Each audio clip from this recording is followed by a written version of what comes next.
we need to talk about a really serious danger that could be hiding in pretty much any home. We're going to break down exactly why two very common household products can create a toxic gas when they're mixed together. Trust me, this is some critical safety info you are not going to want to forget. All right, let's just get this out of the way right up front.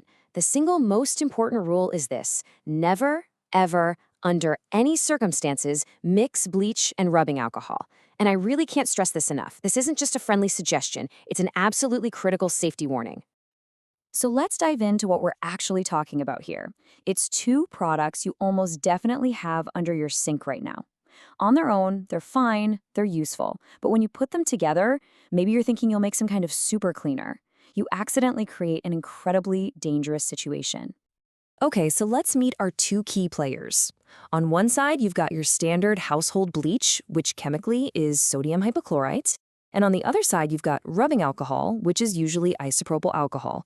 These are the two seemingly innocent ingredients at the heart of the toxic reaction we're about to get into.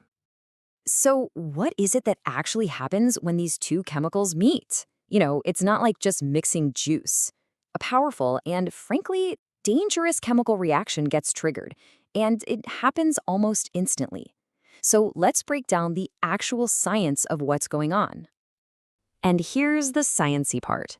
The bleach acts as a really strong oxidizing agent on the alcohol. This whole process kicks off something called a haloform reaction. Now, you don't need to remember the name, but what you do need to know is that this reaction creates brand new, highly toxic chemical compounds that were definitely not in the original bottles. And this brings us to the main villain of the story, chloroform. This is the primary toxic substance that gets created. You've probably heard of it, right? It was used as an old-timey anesthetic. But what's really important here is that it's also highly toxic to breathe in, and it's considered a potential cancer-causing agent. That is not something you want floating around in your kitchen. But wait, it actually gets worse. The danger doesn't just stop with chloroform. This reaction also cooks up other hazardous stuff like hydrochloric acid, which is super corrosive, and chloroacetone, which is another toxic and really irritating compound. So you've basically created this nasty cocktail of dangerous chemicals by accident. Okay, so we've got the science, but what does this stuff actually do to a person? Well, let's look at how this chemical reaction turns into a direct assault on the human body, because the health effects of breathing this gas are both severe and immediate. And this is no small thing. The attack on your body is widespread. Chloroform gas goes after multiple critical systems all at once. It hits your central nervous system, your respiratory system, and it can cause severe damage to vital organs like your liver and your kidneys. So how would you even know if you've been exposed? Well, the signs come on fast. We're talking dizziness, headache, and feeling nauseous. You'll feel a burning irritation in your throat and lungs, which will lead to coughing and a real difficulty breathing. And in high enough concentrations, it can literally make you pass out and even stop breathing altogether. And listen, the danger doesn't just go away once the air clears out. This is so important to understand. Chloroform is officially classified as a potential carcinogen. That means any exposure carries not only those immediate risks we just talked about, but also a serious potential long-term health risk.